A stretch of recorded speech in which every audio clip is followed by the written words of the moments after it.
এখন আমরা কথা বলবো কৃষি উদ্যোক্তা হারুন রশিদ মোসাফের সাথে। তিনি ফলের আবাদের পাশাপাশি মশলার আবাদ শুরু করেছেন। তা আমরা জেনে নেব তিনি কখন কিভাবে এই আদার চাষ শুরু করেছেন, এই চাষ পদ্ধতি কি আছে এবং কিভাবে পরিচর্যা করছেন, সেটা আমরা জেনে নেব মোসাফের কাছ থেকে। মোসাফাই খেতে আছেন, আমরা একটু তার সাথে কথা বলি। মোসাফা একটু আছেন।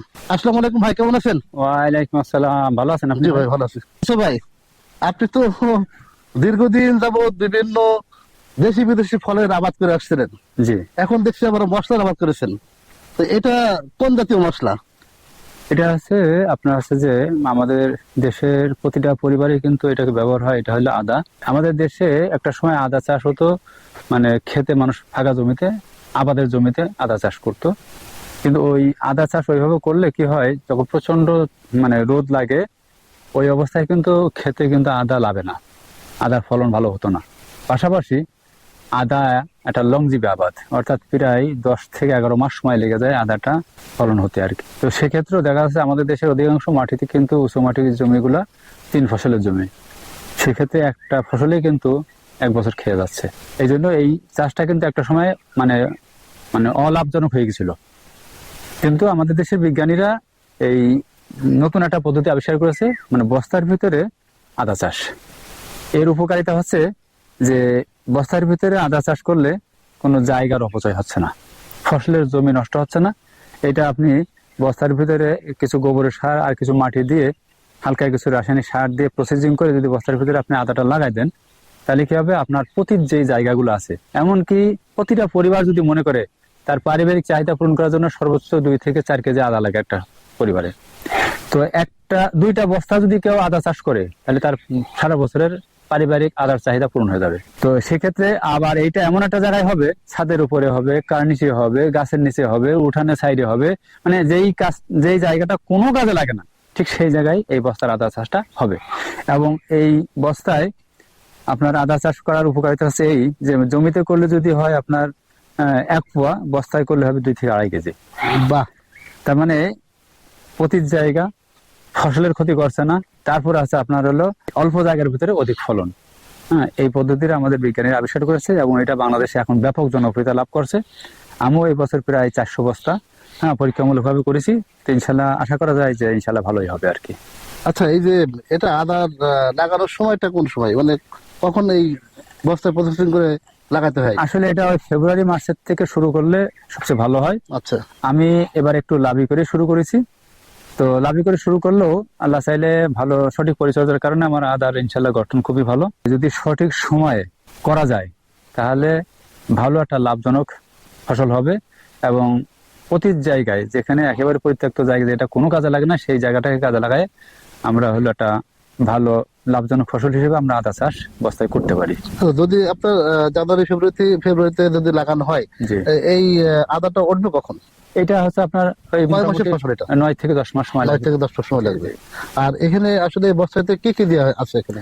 এখানে দেওয়া আছে আপনার হলো 50% গোবর, আচ্ছা। গোবর সার আর কিছু রাসায়নিক সার। আচ্ছা, দর্শক আমরা একটু দেখাই এখানে, একটু আমরা একটু ক্যামেরাটা ক্লোজ করি। এই যে দর্শক দেখতে পাচ্ছেন, এই যে এই ক্লোজ করে আমরা এখানে দেখাই। হ্যাঁ, এই যে এখানে দেখাতে পাচ্ছি, এই যে এগুলো হলো জৈব সার। জৈব সার। জি জি। এখানে দেখুন, এই যে জৈব সার দেওয়া আছে। আর পাশাপাশি আর কি কি আছে ভাই এখানে?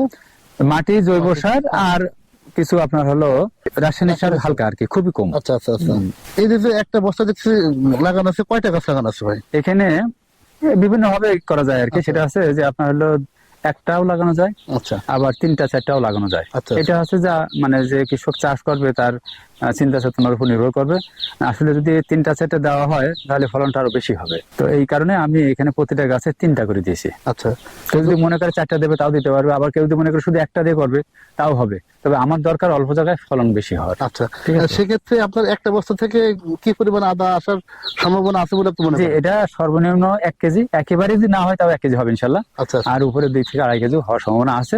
তবে সঠিক সময় করতে পারলে 1.5 থেকে 2 কেজি অনায়াসে হবে। আর বিশেষ কোনো আর কোনো পরিচর্যা নাই? এমন কোনো পরিচর্যা নেই আর। আর যদি কোনো সেচ তো দিতে হয় কিনা? না না না সেচ দিতে হয় না, না? এটা তো এই আপনার হলো বর্ষাকালে। বর্ষাকালে। হ্যাঁ, এমনিতেই যে আকাশ বৃষ্টি হয় এতেই যথেষ্ট। মাশাআল্লাহ। ফেব্রুয়ারি থেকে আপনার হচ্ছে যে এই গাছ লাগানো গেলে জি জি আপনার হচ্ছে ডিসেম্বর দিকে ফল পাওয়ার সম্ভাবনা থাকে, জি জি অর্থাৎ আদা পাওয়ার সম্ভাবনা থাকে। জি জি সেক্ষেত্রে 8-10 মাস সময় লাগে, 9-10 মাস সময় লাগে। সময় লাগে। আর আদার দাম তো মোটামুটি ভালোই, মশলাতে তো আদা শুনেন, একটি এমন মানে প্রয়োজনীয় মশলা যেটা খায় না এমন কোনো পরিবার নেই বাংলাদেশে। আর এই আদাটা কিন্তু প্রায় সবটাই বিদেশ থেকে আমদানি করতে হয়। তো আমার কথা হচ্ছে যে যদি বস্তায় আদা চাষ করে যদি বাংলাদেশের প্রত্যেকটা পরিবার যদি মনে করে 2 টাকার বস্তা বাড়িতে করবে, কোনো মানে একেবারে খুব সামান্য খরচে, তাহলে তার সারা বছরের চাহিদা পূরণ হয়ে যাবে। আর যারা উদ্যোক্তা আছে তারা যদি চাষ করে, তাহলে দেখা যাচ্ছে যে বাংলাদেশ বাইরে থেকে আর আমদানি করতে হবে না। এবং এই আদা যখন আপনার বাজার থেকে কিনতে যাবেন 300-400 টাকা কেজি, মানে মানে 200 টাকা নিচে সিজনেও পাওয়া যায় না। তো সেক্ষেত্রে মানে এই আদাটা বাইরে থেকে যেমন আনতে হবে না, আমাদের দেশের চাহিদা আমরা দেশে পূরণ করতে পারবো। এবং প্রয়োজন হলে হয়তো একটা সময় ব্যাপক আকারে চাষ শুরু হলে এটা আমরা বাইরেও রপ্তানি করতে পারবো, কারণ এটা মশলা জাতীয়, এর কদর আছে।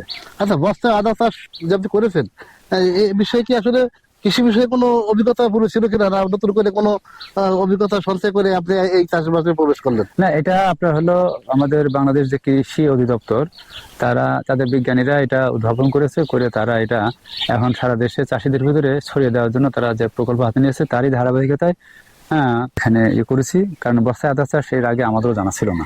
আচ্ছা আচ্ছা। যাই হোক, অধিদপ্তরের মাধ্যমে আমরা জানিয়েছি এবং সেভাবে আমরা চাষও শুরু করেছি এবং আশা করছি যে ব্যাপক ভবিষ্যৎ আছে বাংলাদেশে। দর্শক, এতক্ষণ আমরা কথা বলছিলাম কৃষি উদ্যোক্তা হারুনুর রশিদ মোসাফের সাথে। তার কাছ থেকে জেনে নিলাম আদা চাষের চাষ পদ্ধতি সহ যাবতীয় তথ্য। দর্শক, আমার প্রতিটি ভিডিওতে একটি মেসেজ থাকে, কোনো চাষ করার পূর্বে অবশ্যই সেই বাগান পরিদর্শন করবেন, জাত চিনবেন, মাটির উর্বর শক্তি বুঝে সেই চাষে প্রবেশ করবেন। জাত না চিনে, মাটির উর্বর শক্তি না বুঝে কৃষিতে প্রবেশ না করাই ভালো, এতে কৃষক ভাইদের অনেক সময় ক্ষতি হওয়ার সম্ভাবনা থাকে। তো দর্শক, যারা যেখান থেকে আমাদের আজকের এই ভিডিওটি দেখছেন তাদেরকে ধন্যবাদ জানিয়ে এখানে শেষ করছি। পরবর্তীতে নতুন কোনো এপিসোডে দেখা হবে আপনাদের সাথে, এ প্রত্যাশায়। আল্লাহ হাফেজ।